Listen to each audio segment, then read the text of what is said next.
Absolutely, 100%. I don't know which one, right? I mean, it hasn't even started the season yet. It doesn't start till September and it ends in January. So we got a long ways to go before we can actually. All right, so what's just your educated guess, your gut feeling? Well, my educated guess and gut feeling is he will land an NFL job. So what happens in this process, as you know, Skip, there's like a book, a manual to getting back into the NFL as a head coach.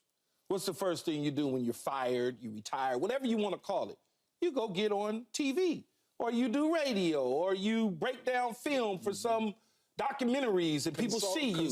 Consulting. You do all of the things that get in the view of general managers and owners. This is what you do. You don't just go play golf. No one does that. They all do. Think about all the coaches that's ever been let go or decided to take a year or two off. They all go to still be in the eyesight, the view of the owners and the general managers. This ain't your normal coach now, though. Doesn't matter. Doesn't matter because it's in their DNA. What's he doing right now? He's getting prepared for the NFL draft, even though he's not drafted. He hasn't been in a facility. This is the first time in 40-plus years on draft day that he hasn't been in a facility that's doing some drafting. But he's still involved in it because there's a radio, there's a show here, there's this that he's doing. So you start there. Then the owners now have an opportunity to see you operate a certain way. They all do it, whether it's Mike McCarthy, Sean Payton, Bill Parcells, Cowher, you just name them. They all do it. From September to January, owners and general managers are trying to make a decision based on what ifs. What if we stub our toe and we're 1-9 now? We're probably going to get rid of so-and-so and so-and-so and so-and-so. So now when you start thinking about it and you think about teams, the Cowboys are the furthest thing from my mind about him being their next head coach. Because his personality, from what I know, unless he's changed in the last 3 months, that ain't the guy that I want to align myself with. I don't want to deal with a guy in control of everything and hovering over me. Don't get it. You mean to Jerry? Okay, to Jerry. Yeah. Don't get it twisted. I thought you meant you wouldn't want to align yourself with Bill. No, you wouldn't want to align yourself with Jerry if you are Bill, because that's not what I want. If you think about it, for 20-plus years, Mr. Kraft, I wouldn't even say 20, I would say 18 years. Mr. Kraft him and Jonathan they just was in a box eating sushi, drinking wine, and clapping. They were. Then all of a sudden. Because they had a whole lot to clap for, man. But then all of a sudden, they start worrying about if they should keep this player and if they should do that for this player. They start getting more involved from an operational standpoint. So now that relationship started to kind of separate. Because for the 18 or so years that I've been doing this, y'all haven't bothered me. Now y'all messing with me. Now y'all becoming like the rest of the owners. and so I don't want that. That's Jerry. So you start to look at the teams that he was aligned to this year. The Atlanta Falcons, allegedly, he couldn't see eye to eye with working with a Rich McKay because a Rich McKay is on a competition committee and he's around in the building and influence. He didn't want that. So allegedly, he decided, I don't really want to deal with that. So when you start to look at the availability for jobs that could become available, let's not go far from, 95, that highway on the East Coast. Start with the Giants, if that becomes available. Giant defensive coordinator, 2-time defensive coordinator, winning Super Bowls under Bill Parcells. So he's adored in that organization from top to bottom. They've always wanted him as their head coach. There may be a possibility and opportunity. I could see that. Philadelphia, just down the road or up the road, however they say it on the East Coast, from New York. Great team, decent organization. I don't know the relationship with Howie Roseman, but it certainly feels like that could be a fit. Then you talk about the Dallas Cowboys, which would be a wild card, in my opinion. Those two teams, the Giants and the Eagles, are both on the East Coast. He's an East Coast guy. He is. It's just, he is that. So to go to Texas, something that Bill did, and let's not get it twisted, Paul. Bill Parcells. Bill Parcells. I know, two Bills. Yeah. Bill Parcells, they still close. They still communicate. Oh. So you don't think he telling them, man, you don't want to work for that dude? Because he tried. He tried it. And it blew up. As soon as you start moving in the right direction, Bill, all he's going to do is get involved. That's what he's telling them. Mm-hmm. And he's letting them know. But he can see it himself from afar because his guy, his friend, was a coach there once upon a time. Mm. But he certainly 1,000% will be a head coach and have major opportunities next year because they have a long runway, Skip, to evaluate him opposed to a month. You really think that the Atlanta Falcons or Washington thought he would be available like that? Now I know he's available. I know he'll be the #1 target out of all teams next year, all the coaches available next year, because he's out here for a whole year now.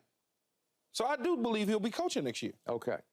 Well, let me tell you something. This happens across all sports where you have a great coach, possibly the greatest coach, and you deal with certain owners. And so when I look at this, Key, when I look at the teams that he's lined with, you know, I've been around Bill. I've been to a lot of games.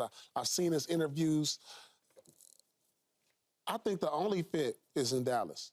Mm. And I think he's the one guy that can deal with Jerry Jones. You know why? Because he's well respected. He's a guy that can deal with the pressure. He's a guy that can deal with the media. And we all know what kind of circus surrounds the Dallas media.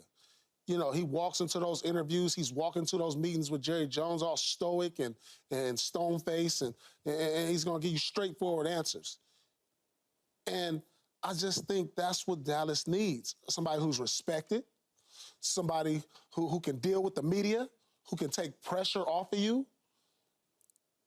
What more do you want? Okay, once upon a time. But the problem, what more do you want? But the problem with all that is Bill doesn't want to deal with guys like Jerry that's not going to remove itself. I think Jerry will make the adjustment and deal with a guy like Bill. Can't do it. It's not in his DNA. I know they both got egos. And on top of that, his other buddy is Jimmy Johnson that worked for him. Yeah. So you got two negatives against Jerry Jones. Right, Skip? Yeah, but Bill Parcells is like father, like son with Belichick. So, yes. So they're carbon copies there. And Jimmy is like them, too. Yeah. They're all the same. Yep. And Jerry Jones, this is the biggest mystery with Jerry Jones. It's not that he doesn't do all the right things. He does all the right things. Take care of his players. He pays them well. He does a tremendous job of drafting and signing players, except for this year in free agency, he had a different approach. And he's built something from the ground to the top of the mountain. Mm-hmm. But he can't get out of his own way when it comes to certain success. That's ego, That's owner ego. That's owner ego. But he ain't gonna move. What kind of ego is he gonna have with the GOAT coach?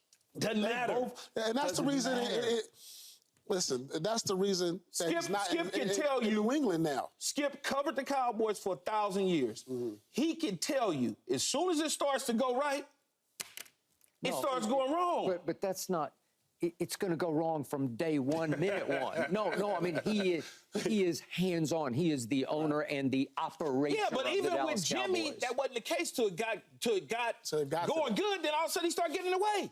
Yeah, he got in the way to the point where Jimmy was like, man, I ain't got time for this. He was right in the middle of it from day one. Yes, but it wasn't as intense as it was in the end. In 1989, he's having dinners with Al Davis and his first training camp, and Al is teaching him how you have to coach the coach. That's what Jerry told me, because I'm doing a book on those Cowboys. Al says, you got to coach the coach. So I got to learn how to coach Jimmy. And he had the infamous quote. How you going to coach Jimmy? Okay, but he had the infamous quote that first summer. He told the magazine Vanity Fair, I could coach the SH out of this team if I so chose to. I could coach the you-know-what out of this team. No respect for what Jimmy did. That's correct. None, zero. Why do you think they blew up and fell apart? Yeah, and right when Bill started to turn them around, Parcells, he started meddling in personnel and stuff. He goes and gets Terrell Owens. Bill like, man, I'm out of here.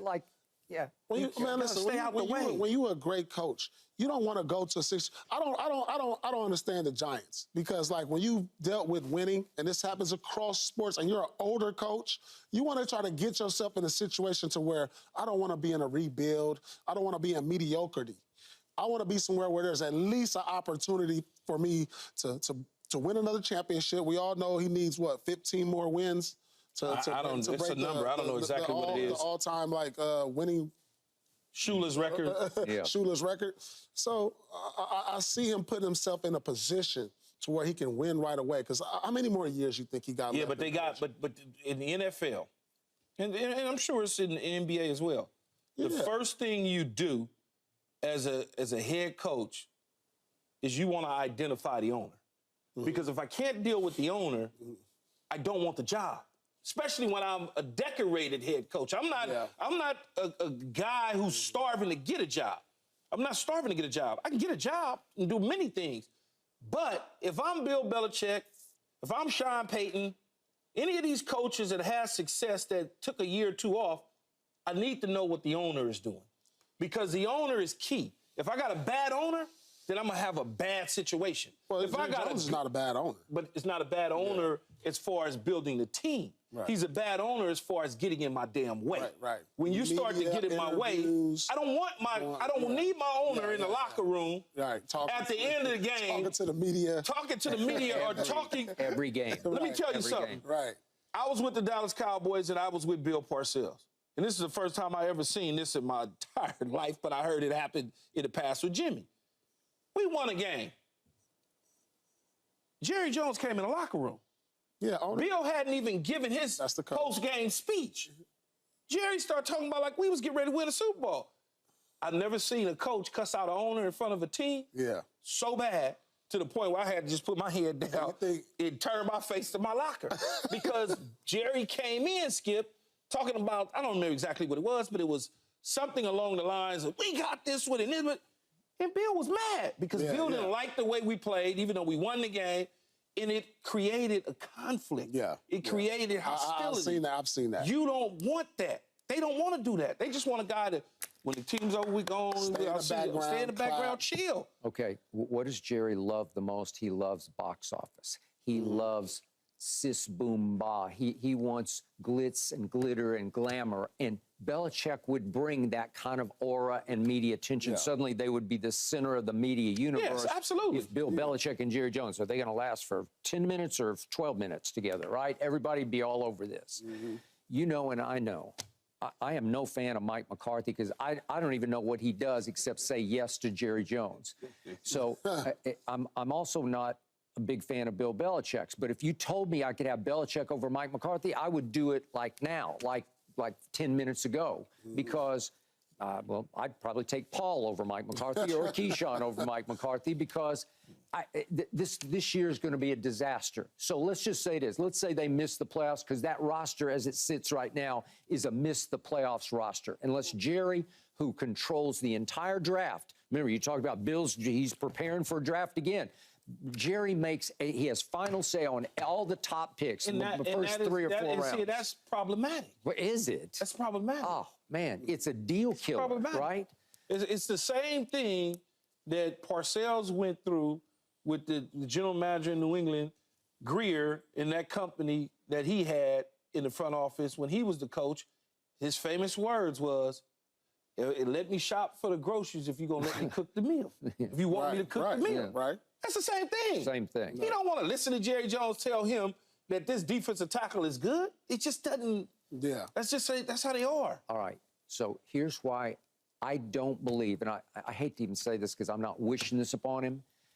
I fear for Bill that he's not going to get offered any other job from this point forward. And I'll tell you why. You guys know him and you like to be around him.